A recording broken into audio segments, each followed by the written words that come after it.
What's good, everybody? Welcome back to the season finale of the Not About Us podcast. What a crazy thing to say, crazy bro. journey so far. Hey, bro, it's been a crazy week of shooting this first season of the Not About Us podcast. I know we've definitely gotten a lot of guests on that we didn't think we would be able to talk to, and I think that this season finale is a bloody special one, bro. So without further ado, I'll let you intro the man himself, Barber.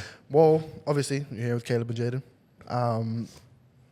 This next guest is, honestly, I want to say my favorite barber ever. Someone who really inspired me. You know, obviously we've got a lot of guests on, whatever. But I feel like this person, I know he doesn't know, but has impacted me the most in my barbering career, and I'm so excited. He's the mind behind DFS. He's the mind behind, I feel like changing the game, bro, to be honest, bro. You know, for all barbers around unicorn, the world. bro. Yeah, the unicorn, man. Without further ado, I'd like to announce our season finale guest on our podcast, Mr. Josh OP. Let's go. That's good, guys.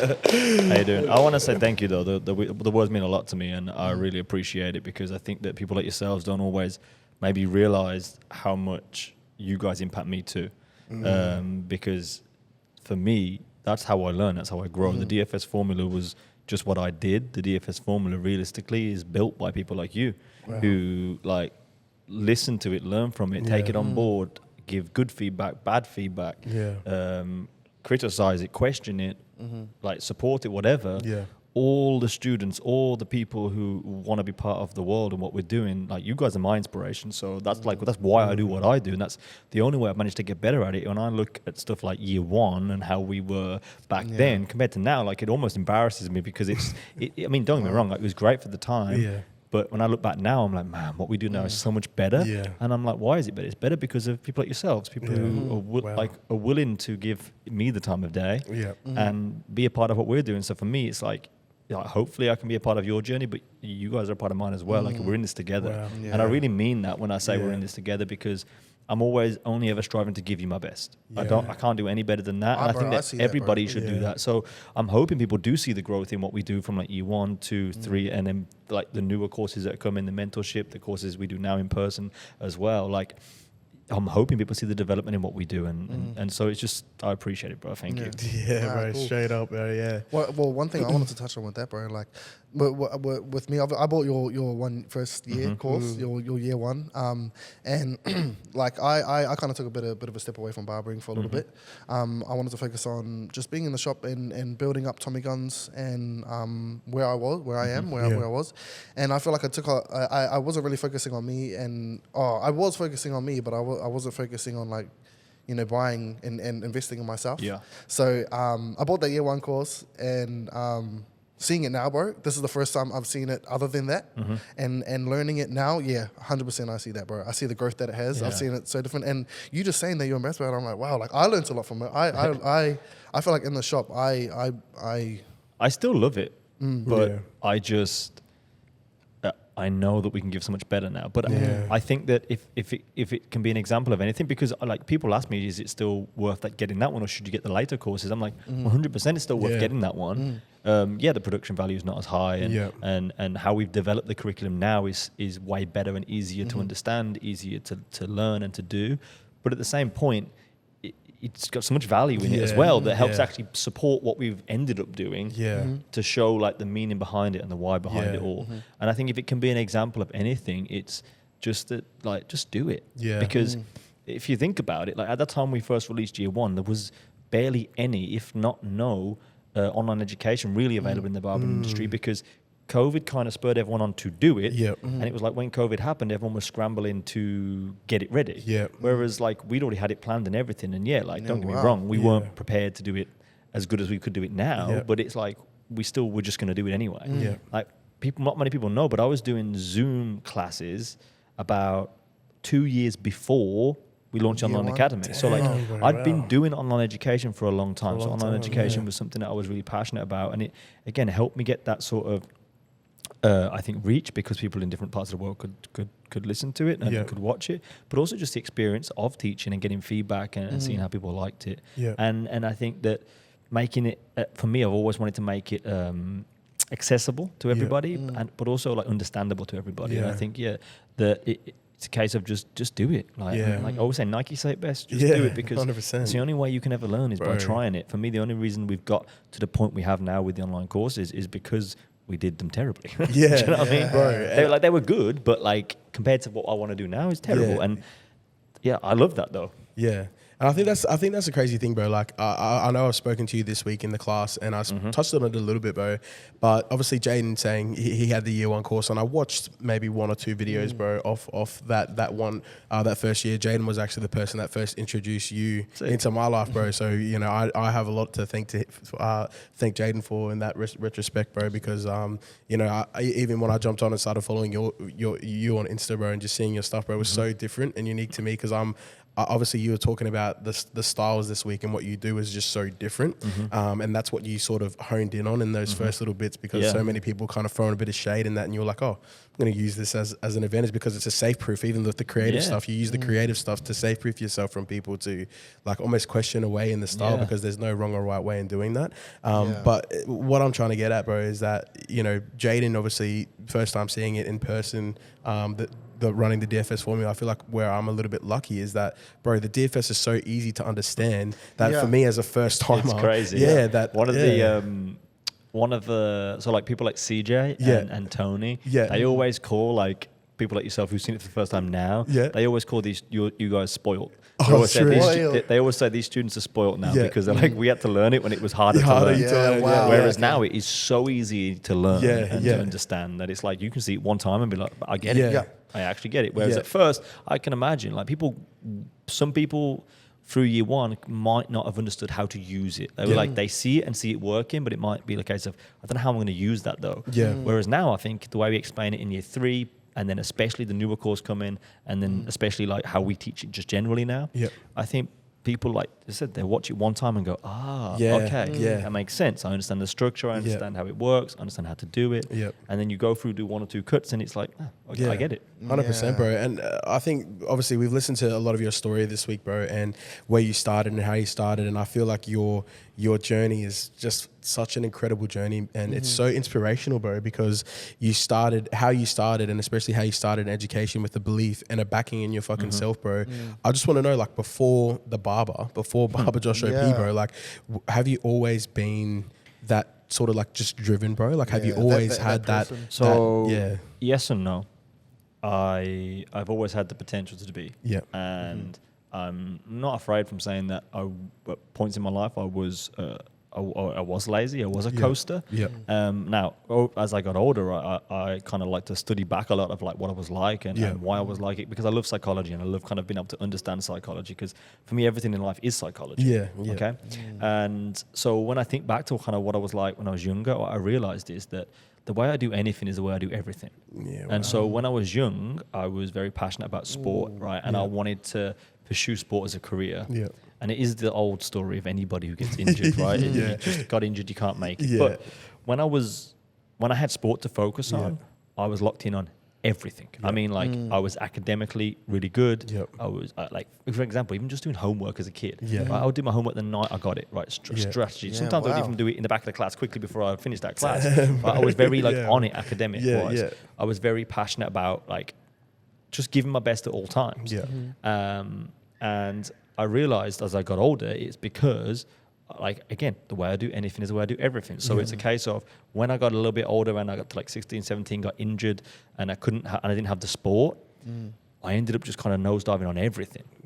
All right. So it was like, then I did become a bit of a coaster and a bit lazy. And what I kind of think is one of the most important elements in most people who you see who've grown a lot, create a lot or whatever, is essentially desperation. At some point in their life, there was something that caused desperation. That's why you see a lot of like really good entrepreneurs who come from either broken homes or from like poor upbringings or whatever. It's a sense of desperation. Now, I honestly, and I had an amazing childhood. I was lucky enough to be super privileged. Well, we wasn't rich by any pick. We were actually, when I look back, we actually weren't that well off at all, right? But I felt rich as a kid. Do you know what I mean? Like I felt a lot of love, like my mum and dad, like and whatever.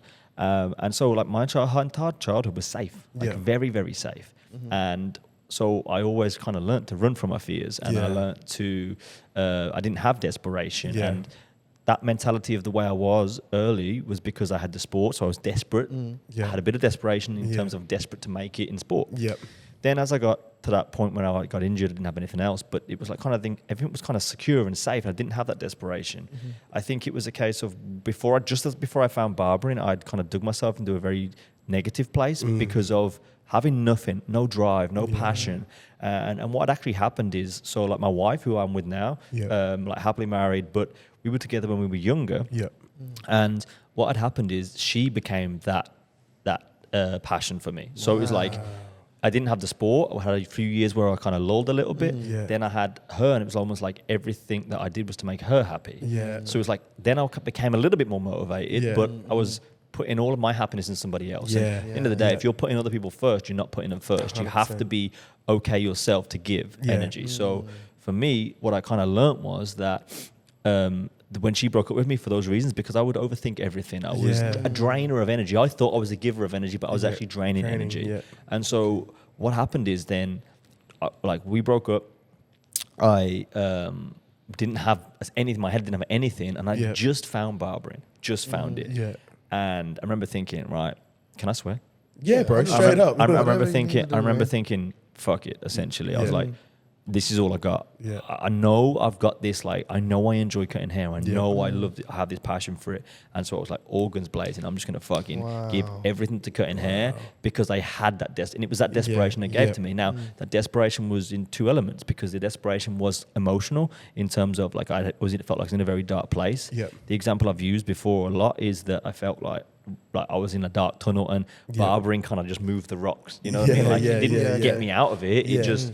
it gave me the bit of light to see it. So I was like, fuck it, I'm going for it. So there was that. But then what I kind of talked about this week is that fear of zero. Bro, Right? So that began really the growth that was to come, because I started to understand, well, I didn't understand at the time, but I had that fear of zero because I was a student debts, whatever. I was minus 2,000 in my bank account. So going into this, I had the desperation from not having anything, no partner, whatever. And I was minus 2,000 in my bank account. So it was a mixture of the like sheer desperation of I've got to throw myself into something, of I got to build up from 2-0 essentially, and I also love this.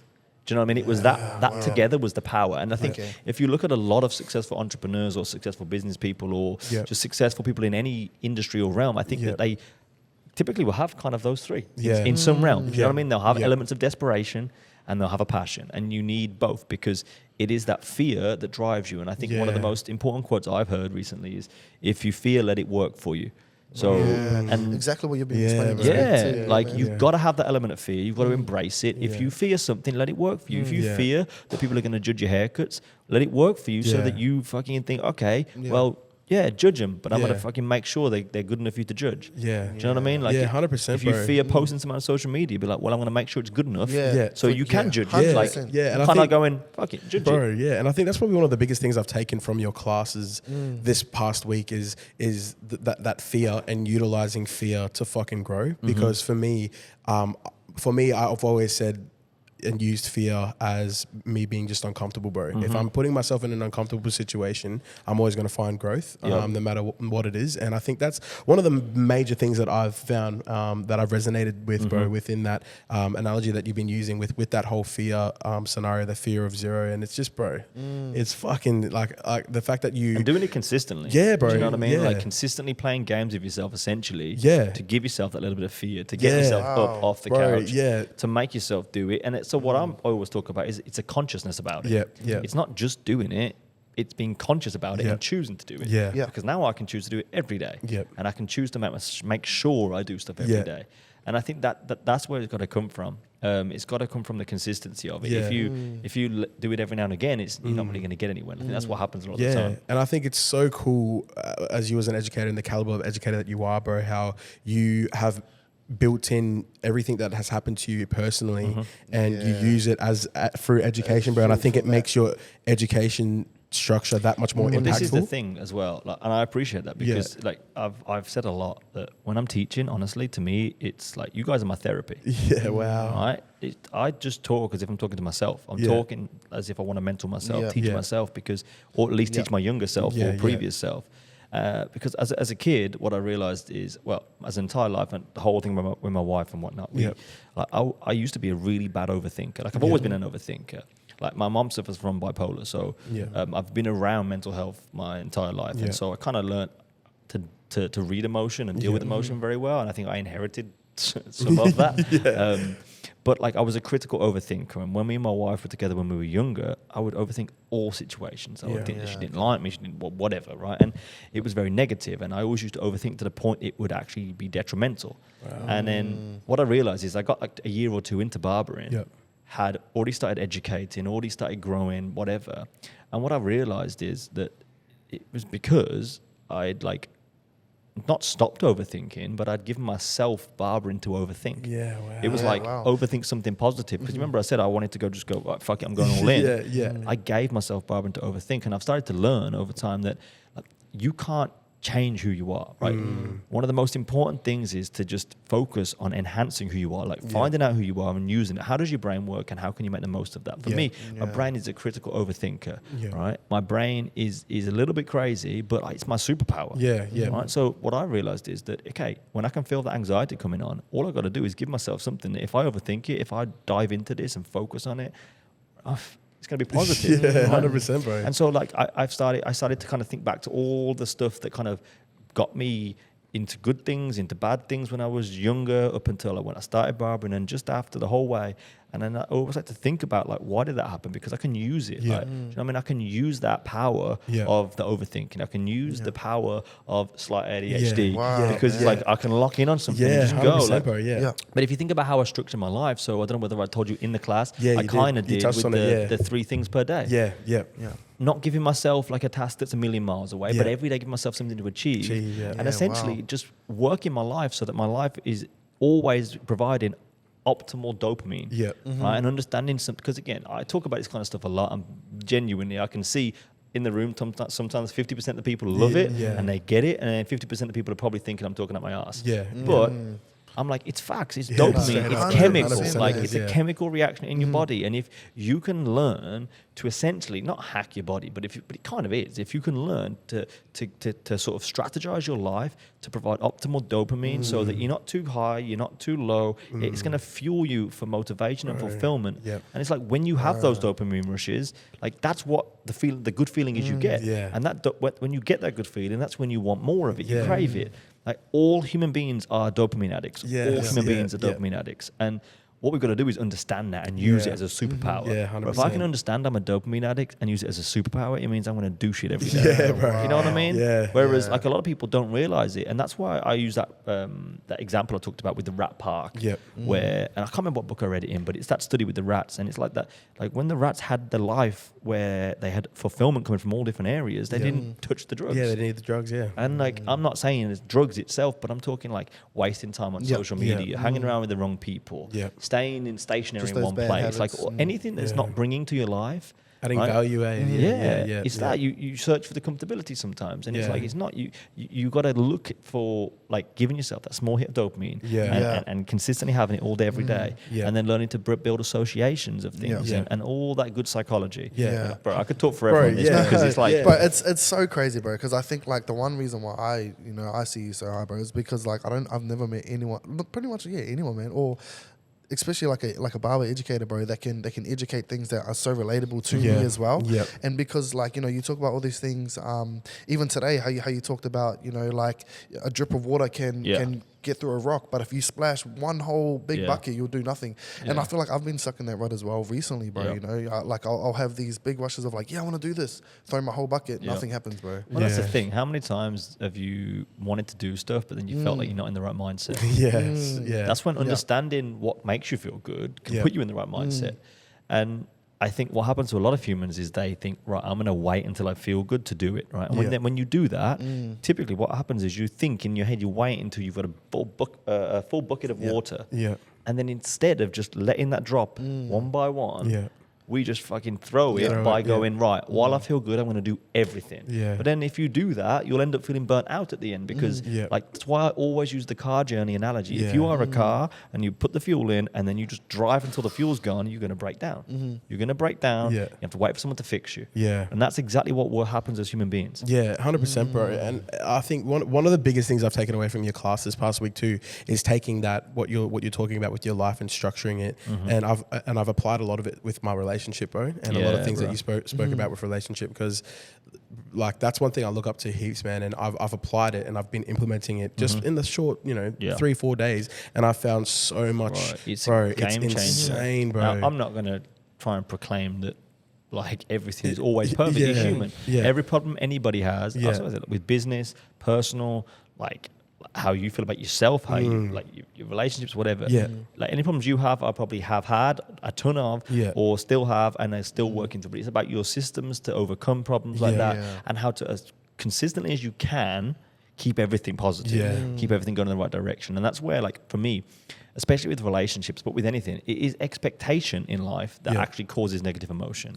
Right? Like, so for example, if you have an argument with your partner, maybe they didn't meet your expectations, you didn't meet theirs. Now, let's say, for example, they didn't meet your expectations. Now, yes, maybe that is 50% your partner's fault because they didn't meet your expectations. But then it's also 50% your fault because you then set expectations that either they weren't communicated appropriately or weren't actually fair. You know what I mean? So it's like, it's just because you're not, just because it's not your fault doesn't mean you're not responsible. You know what I mean? You've got to like understand that everything in life is about what you present to people, because that's going to give them their sense of reality of you. Do you know what I mean? So it's like you are in control of everything, really. Bro, and I love that about what you said, bro, because I don't know if you remember in the class, and I was sitting there watching and I was just listening and I was writing down all these notes because it was just hitting me, bro, because I have so much stuff that has been happening in my life, and I know Jayden's probably the same, like within 100%. My relationship, that I didn't realize that I could be doing better at, and you kind of like fucking slapped me in the face and was like, bro, like these are my experiences. This is what you need to do to be better. And it's just that's the thing. Like, at the end of the day, that's why I talk about balance so much, because like balance is so overcomplicated. And to be honest, like anything in life, like I said, everyone overcomplicates hair. DFS form makes it easy. Having systems makes things easier to comprehend and easier to tackle. So the idea of balance is just so difficult to sort of comprehend if you're thinking about balancing time.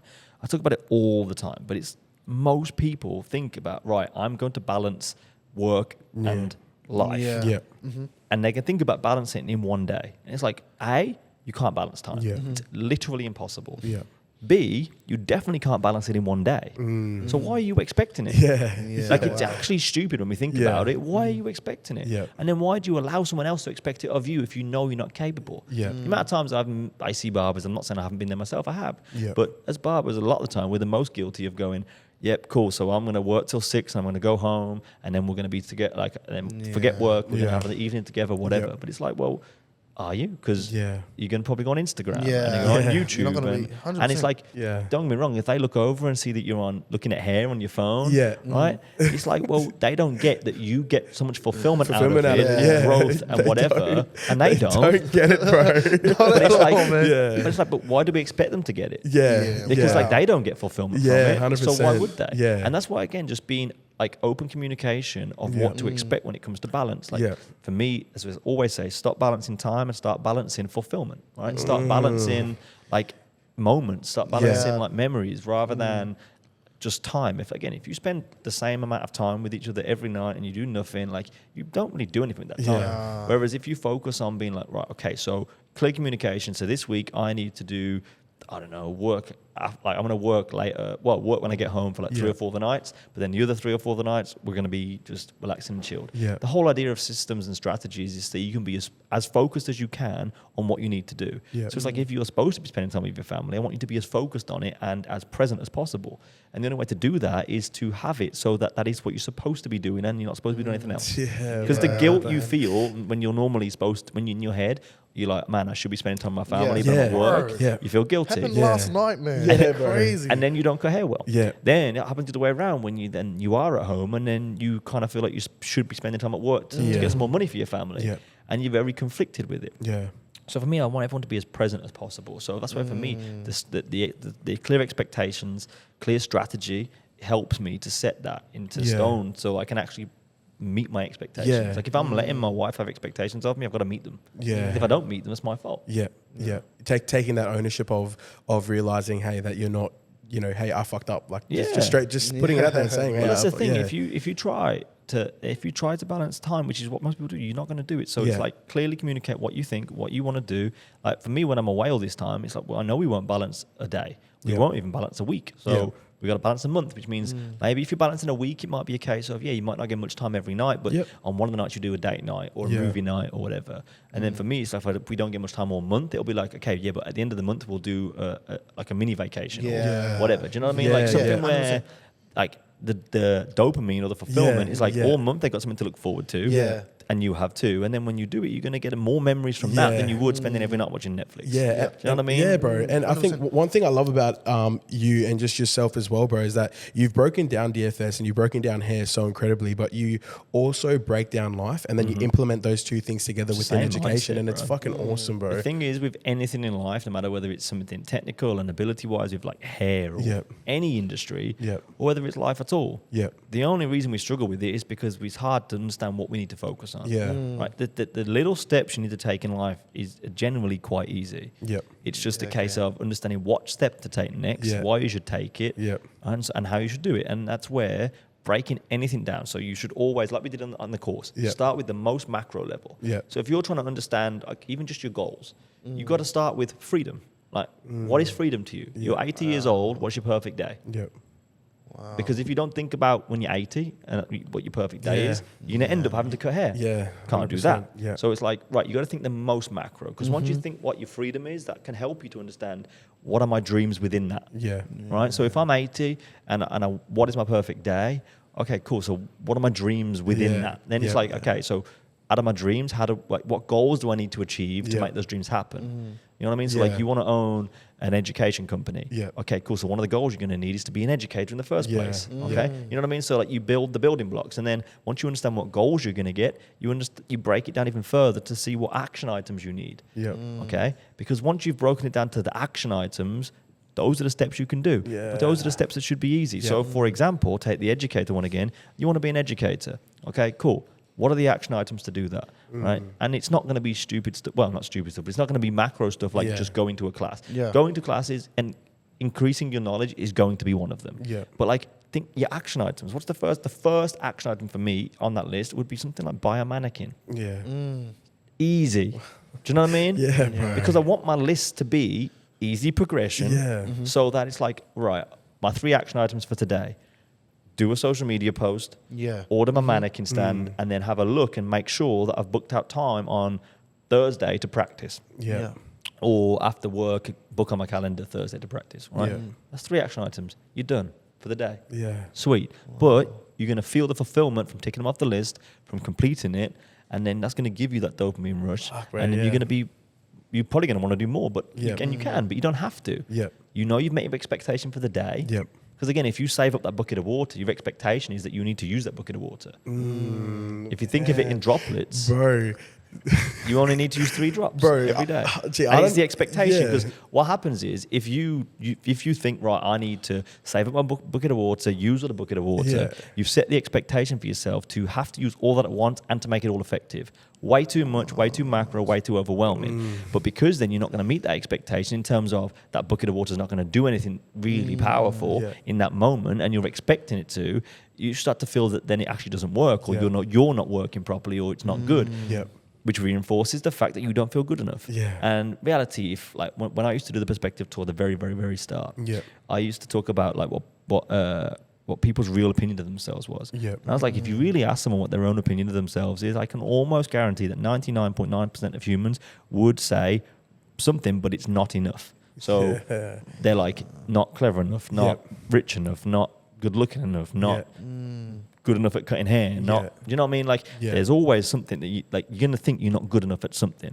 Whereas I'm like, don't get me wrong, you can want to improve. But I'm like, your perception of yourself can't be that you're not enough. Those expectations, because you are like, you're already good enough in terms of there's already people fucking probably hundreds of people who already think you are one of the best people in the world. Yeah. Right? Do you know what I mean? Like, Yeah. and it's like even on your worst day, there's people who think you're the best. Yeah. And I want people to live with that confidence, because it is that confidence that breeds more of it. Yeah. Success breeds success. The good feeling of dopamine, the good feeling of fulfillment, they make you want to get more of it, which turns you into the person that you want to be. But that only starts with yourself. Bro, Do you know what I mean? Yeah, if you bro. want to change the world's perception of you, you have to change your perception of yourself. You have to.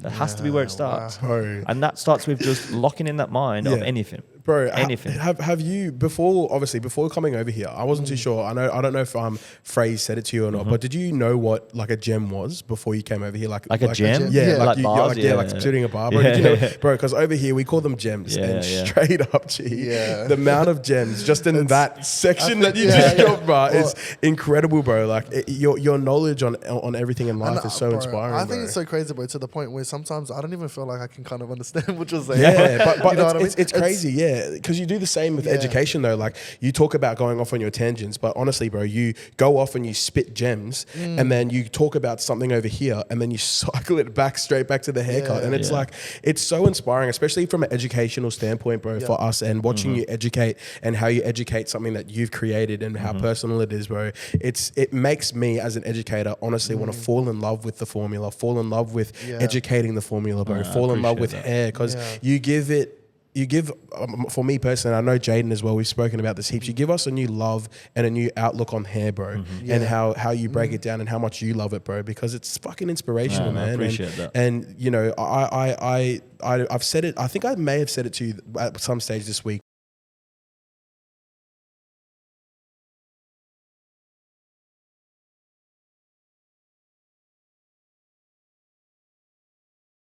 Sit there, and I think they watch something like 10,000 to like 1 million hours of video footage on YouTube to see what was right, what was wrong, what they could do better, where the cameras were cutting, how long and all that. And I think that, oh, hold up. Anyway, sorry guys. Yeah, Bro, sorry, we didn't mean to stop, but pretty much what I was saying, bro, is that like the way you've been able to break down things and become so hyper obsessive over hair is fucking inspirational, bro. I love it, and it makes me fucking hungry to just fucking go and practice. And exactly what you said, it's not what you learn in the class, it's what you do after the class that really matters. And I fucking love that, bro. Yeah, and like, you know, before obviously I said you speak some, you know, you say all this, split all these gems to the point where I can't understand. I want to correct myself. Like, obviously, I understand it. I feel like I try to put that into my own life, and it happens so much that I can't keep up with like everything else. And there's so many gems, bro. Like, obviously, what you've been saying, man. Like, fuck, where was I going with that, bro? I don't know, bro. I'm just amazed, bro. Yeah, It's crazy. yeah. It's crazy. I think that one of the things that people, for me, I just think when you teach, or not just, it's not teaching in general, it's just, for me as a human being, it's like every minute you've got to try and give as much value as you can. Yeah. You know what I mean? Like, end of the day, like one of the most important things in life is to understand that circulation is like the foundation of life. And like one of my favorite quotes, it was from a book called The Law of Dharma, I think. And he said, in the book it said, don't give to receive, but if you receive, you must give. And I love that, bro. I wrote that down. And he takes it in terms of anything, like, bro. so like I thought that was really good because of what I teach in our mentorships and just in general about life being like a triangle, bro. Life is an investment triangle. Time, energy, and money, right? And everything you do in life is about the value in versus the value out of time, energy, and money that you give. And so what I loved about that whole idea of don't give to receive, but if you receive, you must give, is it's anything. Time, energy, or money. If you have time, give it, so use it. If you have energy, give it. If you have money, give it, so use it. You know what I mean? Like, and that's because that's the only way to make your money grow is to be able to know how to invest it properly and to do good with it. The only way to make your energy grow is to be able to invest it properly so you do good with it. The only way to make your time more useful is to invest it properly and make good of it. So it's like anything, time, energy, money, you have to understand that you have to just give it. Because I think a lot of the time people always say to me, people always tell me they don't have time to do stuff. Because whenever we do that bit at the start of the class, when I'm like, right, what's holding you back? Every single class I've ever done that for, time is on there.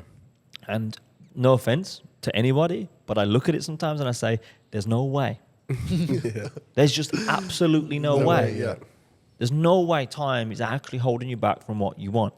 It's just your understanding of it and then your utilization of it. So that's why I say in those 3 things per day, because it gets you to have an appropriate utilization of your time. Yeah. Do you know what I mean? Like, it's Yeah. not like I'm not saying you got to spend all day until fucking 4 a.m. working. Now, Yeah. don't get me wrong. Does that have to happen sometimes? Yes. Yeah. Our first Black Friday, for example, we didn't have an actual admin team. It was literally me. Oh, So for our first Black Friday sale, bro, I spent 48 hours awake. Oh my Because we had days. the 2 days of the sale, essentially, because we do it over a day, but it's, if you think of the time zones of the world, Yep. it's kind of 2 days. Yep. Bro, I literally didn't sleep. I was up all night just replying to everyone's email, doing everything, because you have to. So Yep. there's times where you have to do that, right? There's times where you have to sacrifice when it comes to time, energy, or money. But in general, I'm not saying you need to be doing that every day. Yeah. It's a case of, if you just focus more so on every day, do 3 things that are productive outside of what you're supposed to do. Yeah. Right, so not working in the shop, that doesn't count, because you're Yeah. supposed to work in the shop. You're supposed to get fully booked. Yeah. Yep.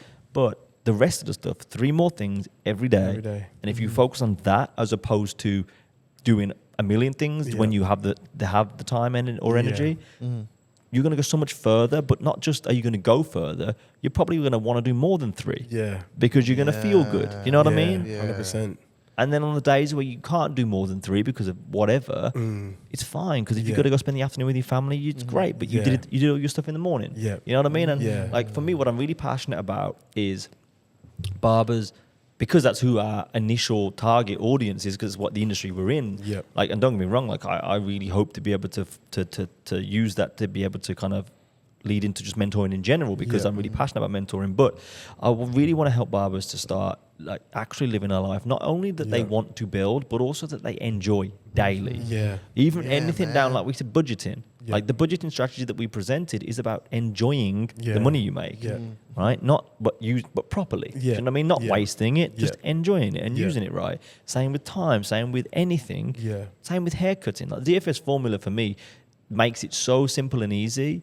But what I feel the most is it's so understandable Yeah. that the most important phrase, like kind of you said it almost a little bit just, but I've heard it multiple times, is that the DFS formulas help people fall in love with barbering again. Yeah. You know what I mean? Literally, Because bro. it's like 100%. they just 100%. get it. Yeah. And it's like they finally feel like they understand hair. Yeah. As opposed to feel like they're chasing hair ability. Bro, Yeah. yes, 100%. And even with that, like, obviously the start of this week and we had a joke about it this morning, bro. The start of this week, I could not understand for the life of me how you couldn't get through a haircut without clipper over combing, bro, because this is my background. And then it took me like the 5th day, and we were laughing about it in the car this morning, bro, because I'm like, bro, I was just watching you and it just fucking clicked in my head. I'm like, oh, you're an idiot, bro. How did you not see this? Yeah, and like, But it's not like it's not bad though. Like Yeah. as in terms of like you can clip overcome if you want. And Yeah. that's what I love about our system is it's just about understanding how to make the right decision. Yeah. It's just a system of thinking Yeah. that allows you to focus more on the lines you cut over anything else. So it's bro. like Yeah. Yeah. if you wanted to do it all clip overcome, you could. Yeah. Right? It really doesn't matter as long as you cut the Cutting correct the right lines. lines. Yeah, 100%. yeah, 100%, bro. And obviously, going off that, and obviously all your educational stuff, bro. I'd love to talk to you about Australia, bro, and how and your view Your on us, bro. experiences Your and- experiences since coming over. I know that you Fraser obviously met you over in CT, and then he was fortunate enough to bless Australia by bringing you over and Yep. doing a tour earlier this year, bro. How was that, bro? And what was it like going and traveling around with obviously the Babyless team? And It was fire, bro. Yeah. Honestly, the warmth and just kind of family ethos that I've felt since coming here the first time Yep. has been outstanding. It's honestly been really motivating for me and inspiring because not only just because for me when I came the first time it was like, man, I'm in Australia, I'm the other side of the world, but Yep. it's just the actual people I Yeah. think that has really not took me by surprise but I just didn't know what to expect. Yeah. But I just think the industry here is in such a good position because I feel like the people that are really pushing in the industry are Yeah. not just pushing because they are motivated, but they're doing it out of a place of actual love, where they want everyone to be able to grow and Yeah, come bro. up.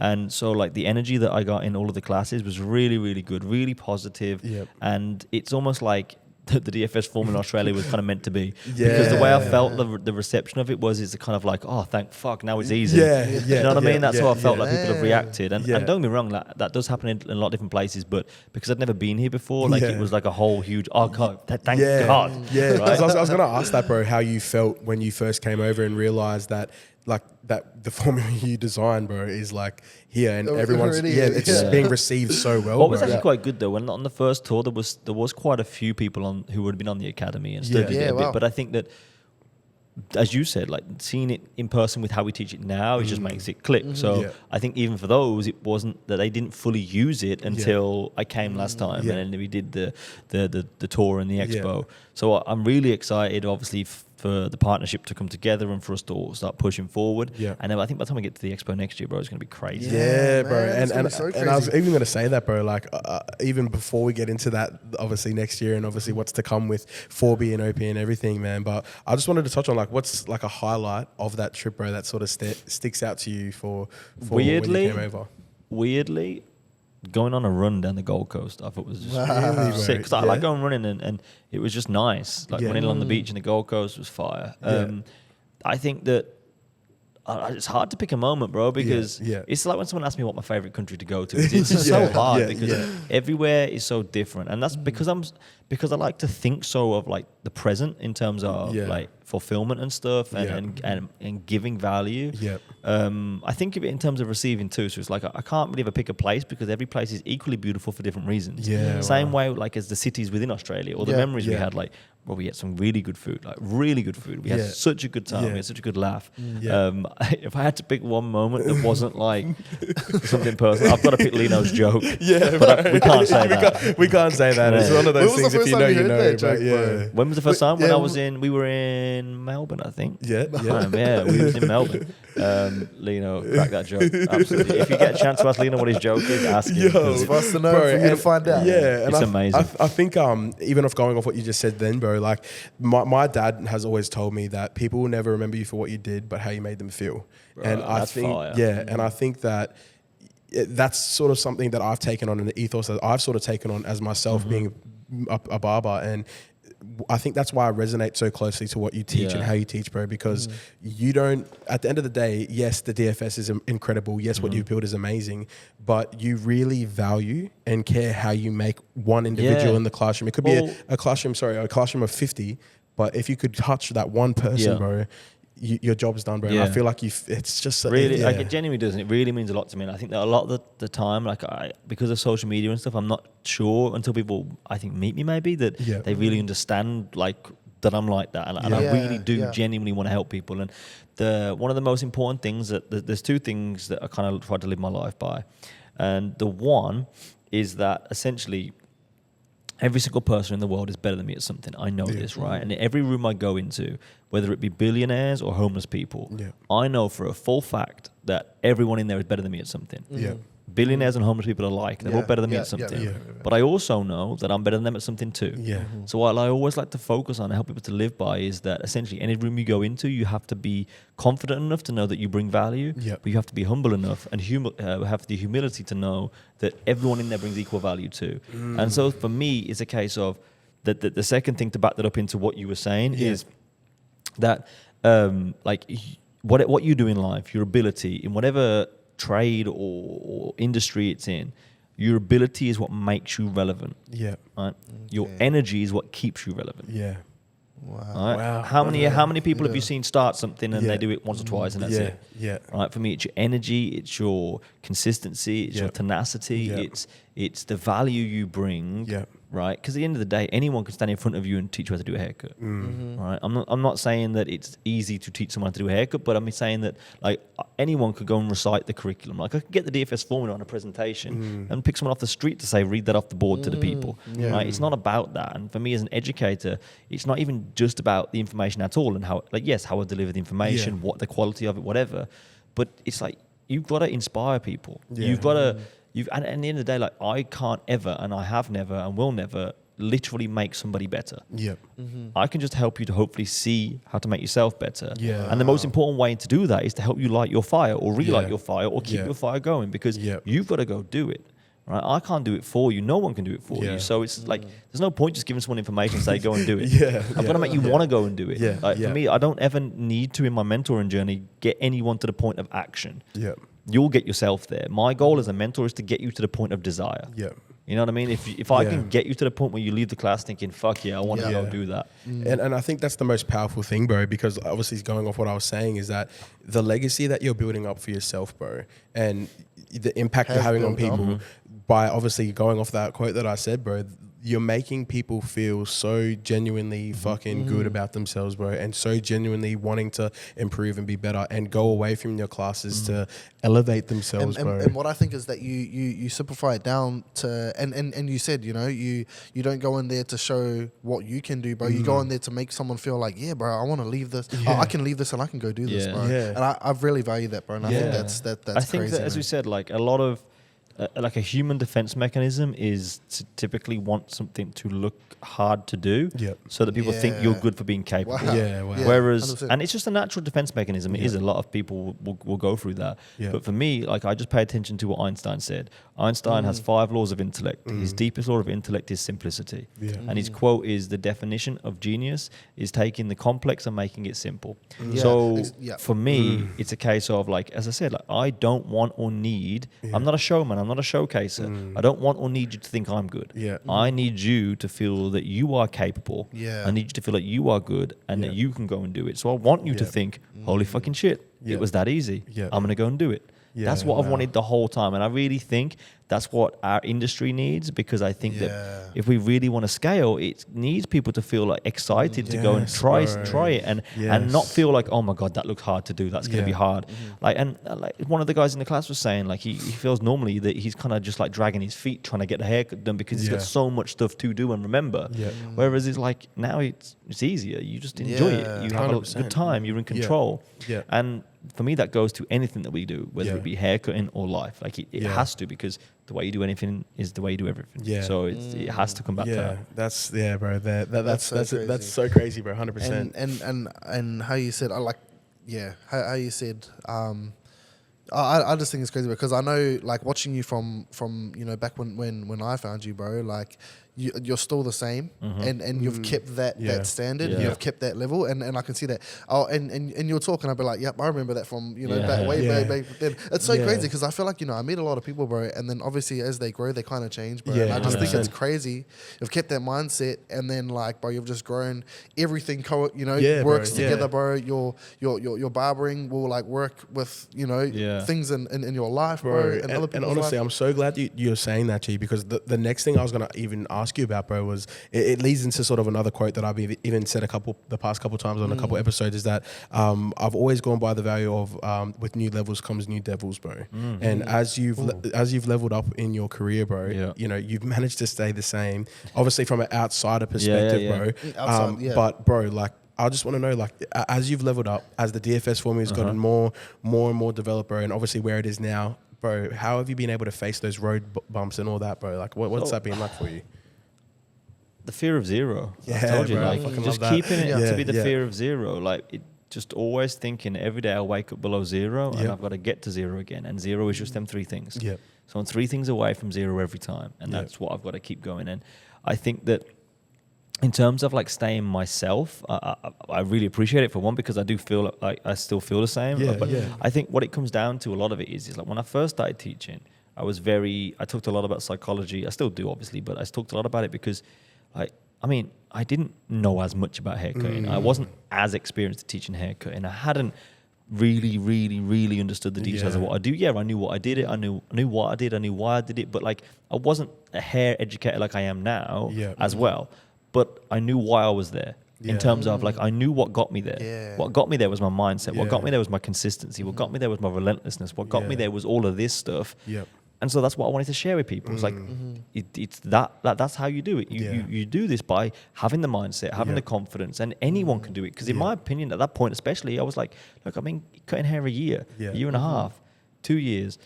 If I can be here, stood here doing it, and anyone can if they put their mind to it. And I think that I've never lost connection to that. Like, I'm still very, very much, if anything, I've just learned more and more and more about it.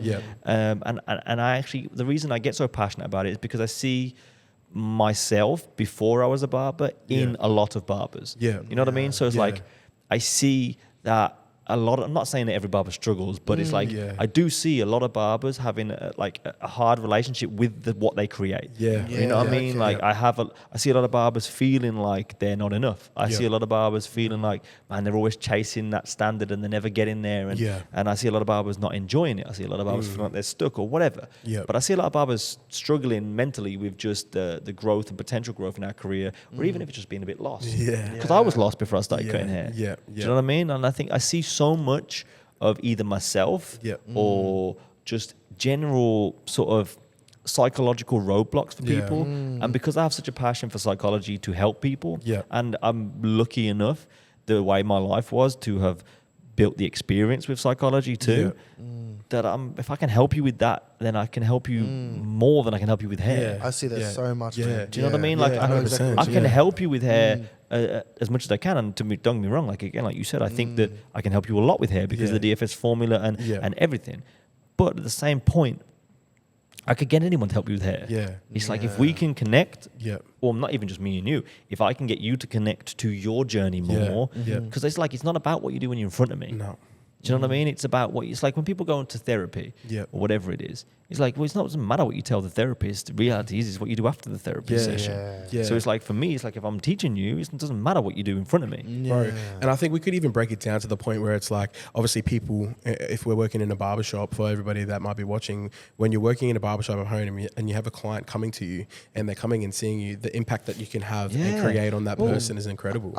I used this little story a long time ago about like just barbers essentially starting like an energy train within their their community. Because you think about it, as a barber, you might see and service 10, 15 people a day. And we probably don't always value enough that like we give a lot of energy to them. Like we make them not just look better. Like a good haircut makes you look better. A good barber makes you feel better. So it's like we make them feel better every day.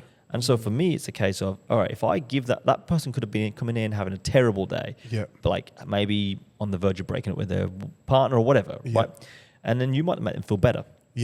And then when you give them good energy and then they go out and radiate that good energy, they then, instead of making other people feel bad, make other people feel good. Because the energy you give out is the energy you receive. So they're then going to give out good energy and get good energy back. And then it's like, as a barber, you could actually technically start affecting the whole community's energy, because you can start starting that train of energy. But again, where does that train start? It starts with you. Because if you haven't got energy to give, you can't give it. Bro. And I love that you're saying this, man, because I had a chat with Jared Stedman. We had a chat with him on the podcast, and we had a chat with him outside of the podcast as well, bro. And he was talking about how we right now have the innate ability to pretty much shift the culture within Australia 100%. with what we're doing with Four Barbers and obviously with your brand as well, bro. And it's freaking inspiring, bro. Like straight up, like the way he broke it down, and he even said to me that, and both Jayden and myself, he said that we don't really necessarily realize the people that we rub shoulders with and what our norm is what not other people get to experience, bro. Like not everybody in Australia gets to rub shoulders with someone like yourself, That's bro. so funny. It's so funny because it just reminded me of a quote that I used to use. And it is to always remember in life that your luxury is someone else. No, your normality is someone else's luxury. But also to remember that your luxury is someone else's normality. There's more to go. Bro, I love that, bro. I love that so much, bro. Because when he was saying that, he was just saying that, you know, it was so crazy for someone who came in for one day.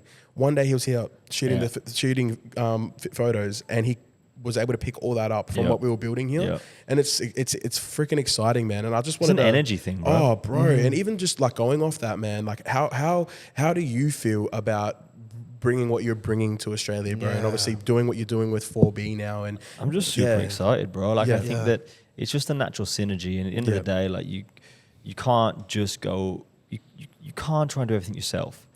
What you have to do is you have to find like-minded individuals who are on the same mission, want the same things, and want to bring the same value to people. and people who believe in your mission, you believe in theirs. And I think that that's what we found. And I think that it's not just obviously for B in terms of, it's not just Fraser, it's the whole team. I think that we're, especially after this week, but I think in general, it's just a group of people who are super passionate about what we do individually, but also about what each other does. And I think that's where we're going to be strong, because like same with us and the 245 merge, and it's the same with anything that we do, same with the Barberless partnership. It's, we want to work with people who we know suit in terms of our mission or agree with our mission and align with us. And bro, I just wanted to ask, because obviously, saying that, was this something that you seen, like building something, like building your what do I call it? Like building this this scene in UK, bro. Like, was there any similarities? Obviously, you're seeing us like how we are now. Scene in the UK is weird. Because I'm from the UK. Yeah. So I can compare it to sort of like us building our team in the States. I think that in the States, we've got a togetherness. We've got a team that, again, like all brings different assets. Phenomenally talented individuals, but at the same point, all wanting to learn from each other. But most importantly, just that belief in the formula, in terms of not the formula itself, but like what it kind of stands for, and the fact that we want to help scale the industry, and that we have something that like we have something unique to be able to help people to scale the industry with. But the UK is kind of a stranger one. Only like, as I said, look, the kind of thing with the UK is, I think that recently, in the last, I'd say 2-3 years, I would say that we've kind of grown a little bit more in the UK. At first, I don't like, the growth was mostly outside of the UK. Now, don't get me wrong, I still had a lot of UK students. We have a lot in the academy, but I just mean in terms of scale, and I think sort of like what we're building here, what we're building like in the UK, it's a lot more individuality. Which again, I think is like what is sort of wrong with it. We need that togetherness. We need people to come together and want to work for a greater cause, quote unquote. And I think it's true, even if we were to go into educational terms as well. I know that I heard you say it as well, that you'll never sell tickets from where you're from, like for like a show. Harder, it's so much harder. Like I will, like when I had the UK Academy, obviously now it's like mostly a school, like doing like qualifications and stuff. But when I was like living there and it was the academy, and I was doing just continued education, I honestly think we might have had like 20% students from the UK. Bear in mind, we're in the UK. It's like everyone else was traveling from. We had students from Australia, we had students from America, from China, from all over the world, but barely any from the UK. But like, it's like now that I don't live there, I think that when I start when I do classes in the UK, they do start to fill up very fast. So I don't know whether it was just that. It is. I think it's just that whole thing of like where you're from. It's always a little bit harder. And even just sort of circling back now to obviously your time that you've spent over here in Australia, and obviously like you said, the vibe and how you're feeling about it, bro. With like the dinners and stuff, bro. How important do you think, as a team with 4B and what we're doing and what we're trying to build, how important do you think that that family essence, that family culture that we're trying to build? It has to be there. It has to be. It's the foundation of it. At the end of the day, we're all humans. Like, we are all one big family. And I think as an industry, what we got to understand is that we got to start celebrating each other. Like being different is the most beautiful thing we have in common. Like it's the best thing we have. So I think the meals and team bonding outside of the classes and outside of the actual like teaching, I think is one of the most important things we could do, because it's where you truly start to actually create bonds. It's where you become friends. And I think that, like I said it on the first day of the actual class this week, I said, like, you're probably going to get your money's worth from the class just in the lunch break. In the lunch break, because of who you're going to meet. 100%. Like, who you're going to connect with. And the network you can build. Because at the end of the day, as we said, the growth you want is in the more. It's not in what you do now. So it's like, if you want the growth is going to be in your networking. It's going to be in your connections. It's going to be in your marketing. It's going to be in all the stuff that's extra. You know what I mean? And so, like, the dinners and whatnot, I think that's super important, because it's where you share stories and experiences. You get to know people. So the cohesion, if you teach with them, you'll have a better relationship. And when you're in that flow if you're state, more connected to each other, so you can support. Like, at the end of the day, like it's hard to support someone and be happy for someone who you have no emotional connection for, because you don't care. 100%. Right? So you have to do, if you really want that sort of like to help motivate each other, then you're gonna have to have that stuff where you go see, when you become friends and family. But at the same point, like, one of the things that I'm very sort of we advocate a lot in the teams that we've built so far is there's a line. And what I mean by that is it's like when we are when we are in the educational space, when we are in business mode, it's business. Yeah. Right. Yeah. So it's like no matter conversations hard or easy or positive or negative, whatever we do in the business space is business. Yeah. Now the bonds are made outside of that, but still we know that when we're in here, it's go time. Yeah. Right? We're in here to grow. We're in here to progress. We're in here to learn. We're here to learn from each other. Yeah. We need to strategize and whatever, all the good stuff.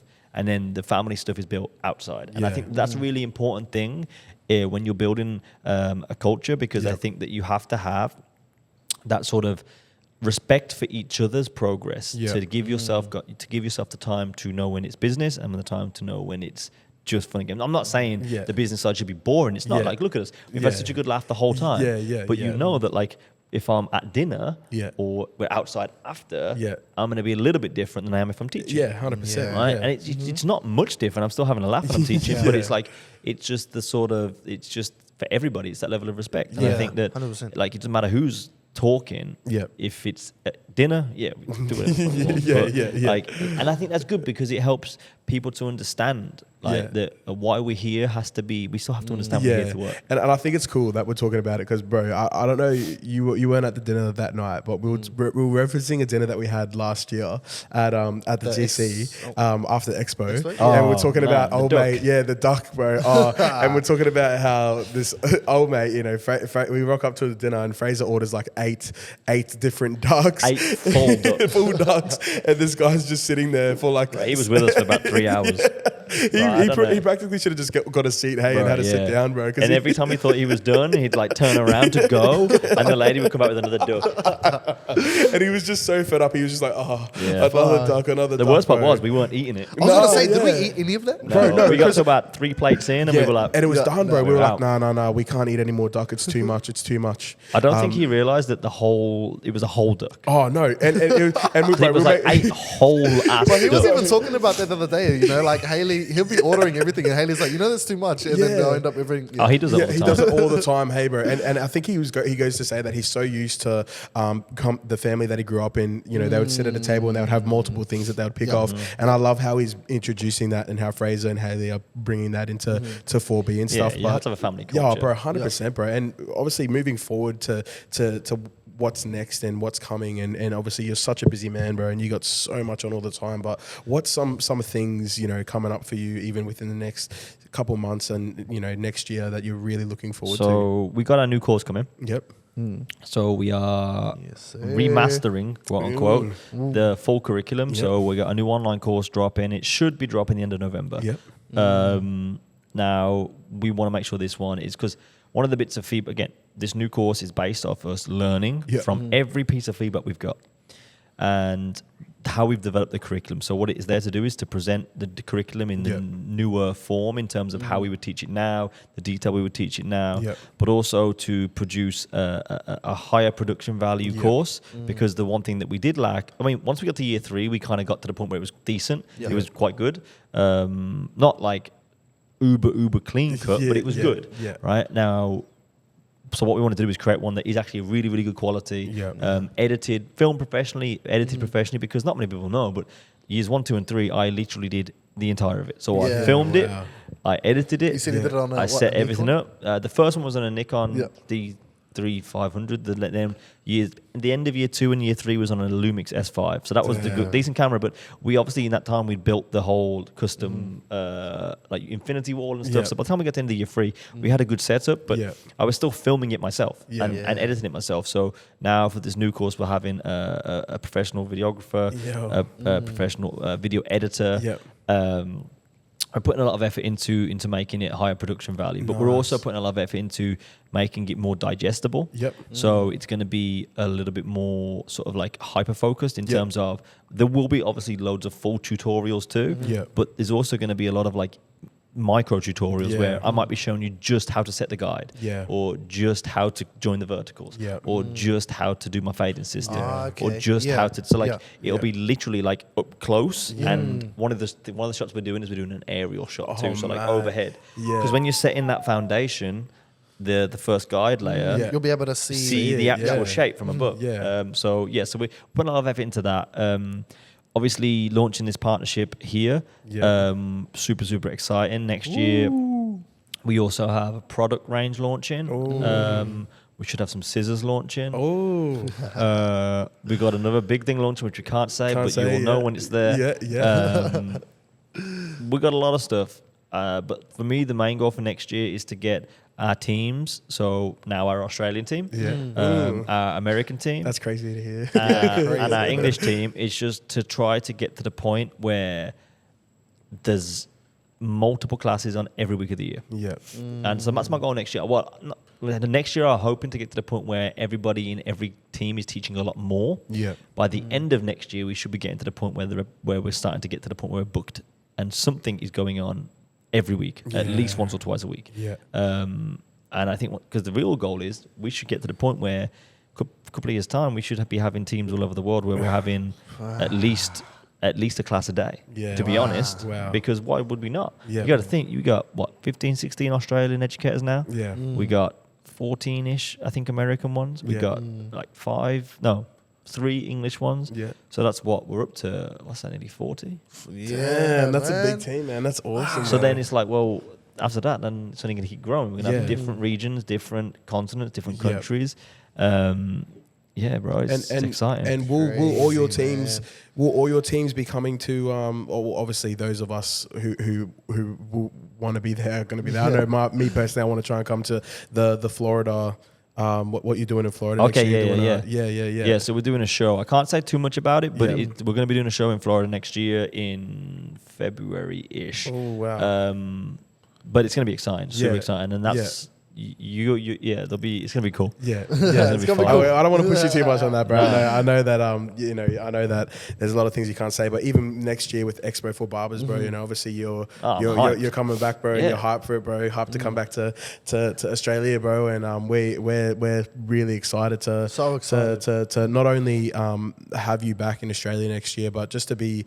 We're blessed enough to be a part of this journey with you, bro. Like, we've said this whole conversation, man, that, Jayden introduced me to you. Jayden found you and has looked up to you for most of his career, and what he's implemented, bro, and what he practices in the shop is DFS.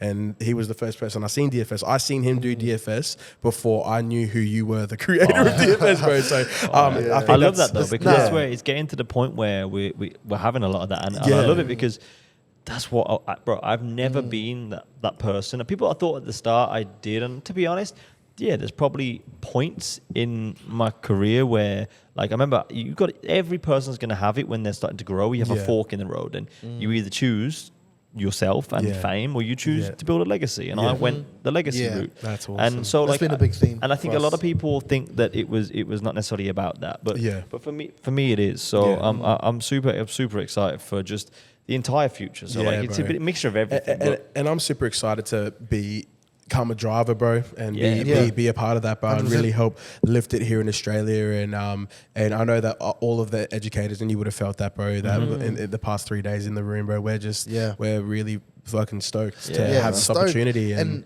to have that person, like, you talk about people not what am I trying to say?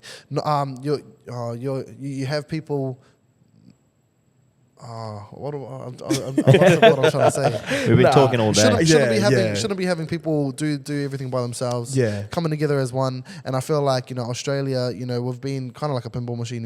We've had the handle back, and we just needed, someone like you, someone like Fraser. Well, I think this is the to thing. let Like, go one of the most important things too is that people will probably be surprised when it gets launched. Yeah. So that's what's exciting, because it's going to be like releasing that pinball, Bro, 100%. And I'm just keen to make noise, bro. That's been our 100%. theme with NAU, and it's our theme for season 1 is that we just want to be different. We want to be of difference, bro. We want to, at the end of the day, it's not about us, bro. It's about the industry we serve. It's about the people that we connect with. And that's the thing. It's never, that's what I was going to say earlier. I lost my train of thought a little bit, but it's never been about me. I'm actively trying to step away from the limelight. Chose legacy, and the goal is to build everyone else up. The goal is to get you guys all teaching every day or doing what you want to do every day and living that life. And I not that I want to take a backseat from the teaching all day. Like, I don't. I love doing that, and I'm going to carry on doing it. But it's the case of, like, the limelight part of it is the formula. Like, that's what the limelight, because I love it, because it's not like, I never wanted it to be the point of, right, I want you to join my team. Yep. I want you to join,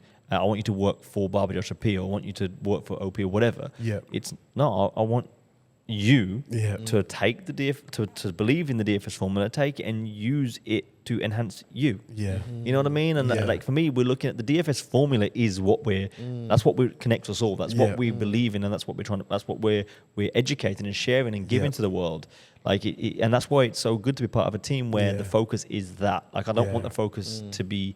Like, I've never wanted it to be me. So Yeah. I'm so excited that we're at a place now where what is mostly getting known is the formula. Yeah. Well, man, Yeah. honestly, bro, we can't thank you enough, man, for taking the Honestly, time man. out of your schedule during this week to have a chat with us, to have a yarn, to talk, Nah, bro. to talk shop, and just talk a bit of shit, and just, bro, Crazy. honestly, we're so thankful for you. We're grateful for you, and we're hoping and hopefully we can get you back on. Yeah. You know, When next I'm back year. for the Yeah. when I'm back for the expo, definitely, Yeah, bro. yeah, because Definitely. I know that we'll be having a booth in the expo next year, man. Oh, so, sick, yeah, So bro. we'll be set up doing our We'll have a thing. booth too, so. Yeah, let's go. Yes, sir. Nah, And I I'm think that excited. Fraser promised this time actually we'll have chance to go to the expo. Yeah, last time I instead was of just flat teaching. out, bro. 100%, 100%, bro. yeah. But honestly, we appreciate you so much, Josh. Appreciate man. you, Honestly, appreciate more, you guys. more than you would ever know, man. And yeah, thank you so much for being a part of our journey and being the season finale of 100%, season season one of finale, NAU baby. podcast, man. And before we wrap up, I just want to give a massive shout out to the Barber Academy boys. Thank you Yeah. guys so much for allowing us to